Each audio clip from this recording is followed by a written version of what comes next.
আপনারা যে ঈদে মিলাদুন্নবী বলছেন যে 12 রবিউল আউয়াল ঈদে মিলাদুন্নবী উদযাপন করতে হবে, আবার বলছেন সকল ঈদের সেরা ঈদ। এই ঈদ পালন করতে আল্লাহ রাব্বুল আলামিন কোরআনের কোন একটি আয়াত যথেষ্ট। একটি আয়াত দেখান যে এই আয়াত আল্লাহ তাআলা বলেছেন রাসূলুল্লাহ সাল্লাল্লাহু আলাইহি সাল্লামের জন্মদিন পালন করতে হবে। একটি সহিহ হাদিস চাই, যে হাদিসে নবী সাল্লাল্লাহু আলাইহি সাল্লাম বলেছেন যে তোমরা আপনার জন্মদিন পালন করিও, এমন একটি হাদিস দেখান। কোরআনে এ সম্পর্কে কোনো কথা নেই, রাসূলুল্লাহ সাল্লাল্লাহু আলাইহি সাল্লামের হাদিসে কোনো কথা নেই, সাহাবায়ে কেরামদের আমলে কোনো কিছু নেই, তাবিঈনদের আমলে কোনো কিছু নেই, তাবা তাবিঈনদের আমলে কোনো কিছু নেই। কোথা থেকে আসলে ঈদ মিলাদুন নবী? সর্বপ্রথম মিশরে কুখ্যাত উবাইদি শিয়া 359 হিজরিতে সে প্রথম চালু করে। এই কুখ্যাত বিদাতি, সে নিজেদেরকে দাবি করতো ফাতিমি, এটা ফাতিমি ছিল না, উবাইদি আব্দুল্লাহ ইবনে সাবাইয়া, সাবাই বংশের এই কুখ্যাত ইহুদির বংশের এই উবাইদি শিয়ারা কি করলো? প্রথম ঈদ মিলাদুন নবী চালু করলো। এই মাঝখান দিয়ে গ্যাপ দিয়ে 500 হিজরি পর্যন্ত তার কোনো অস্তিত্ব ছিল না। আবার 500 হিজরিতে এই সুন্নি নামের সিন্নিরা, এরা আবার এই সুফি বিদাতি কট্টরপন্থী বিদাতিরা ঈদে মিলাদুন নবীর নামে এই দিনটি আবার পালন করা শুরু করলো।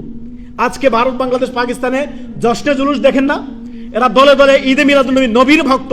সুবহানাল্লাহ। সাহাবায়ে কেরামদের থেকে আপনি বেশি ভালোবাসেন নবীকে, তাবিঈনদের থেকে বেশি ভালোবাসেন আবু বকর সিদ্দিক, ওমর ইবনে খাত্তাব, ওসমান ইবনে আফফান, আলী ইবনে আবি তালেব, এই 1,24,000 সাহাবায়ে কেরাম মতান্তরে তাদের থেকে বেশি ভালোবাসেন। কোথা থেকে আসলে ঈদ? রাসূলুল্লাহ সাল্লাল্লাহু আলাইহি সাল্লাম আমাদেরকে দুটি ঈদ, কয়টি দিয়েছেন? দুটি ঈদ দিয়েছেন। একটি হচ্ছে ঈদুল ফিতর আর একটি হচ্ছে ঈদুল আযহা। দুটি ঈদ ইসলামে, তৃতীয় কোনো ঈদ ইসলামে নেই। কোথা থেকে আসলে এই কুখ্যাত চরমপন্থী শিয়াদের থেকে ধার করা এই আপনার ঈদে মিলাদুন নবী? আজকে সুন্নি নামের সিন্নিরা আজকে দলে দলে আপনার ঈদে মিলাদুন নবী উদযাপন করতেছে। ইন্না লিল্লাহি ওয়া ইন্না ইলাইহি রাজিউন। ইসলামকে বিকৃতি করতে করতে করতে করতে দেখেন, রসুলের যদি আপনি আদর্শের সাল্লাল্লাহু আলাইহি সাল্লাম অনুসারী হবেন, তাহলে আল্লাহর কথাকে আপনি মেনে নিতে হবে। আল্লাহ কি বলেন? কুল ইন কুনতুম তুহিব্বুনাল্লাহ, যদি তোমরা আল্লাহকে ভালোবাসো ফাত্তাবিউনি, মুহাম্মদ সাল্লাল্লাহু আলাইহি সাল্লামের আনুগত্য অনুসরণ করো।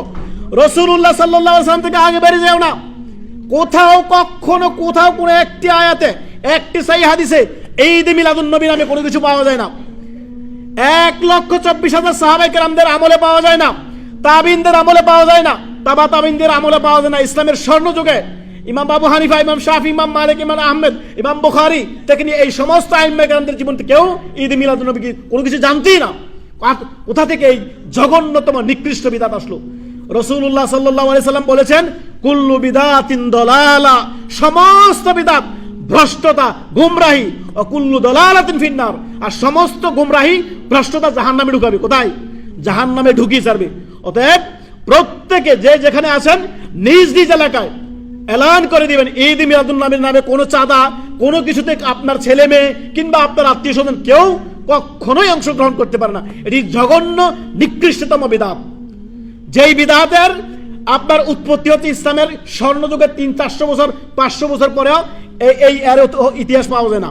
কুখ্যাত চরমপন্থী উবাইদি শিয়াদের থেকে চালু করা, পরবর্তীতে সুন্নিরা এটা ধার করছে তাদের থেকে। এই সুফি ভণ্ড বিদাতিরা এই ধার করেছে শিয়াদের থেকে।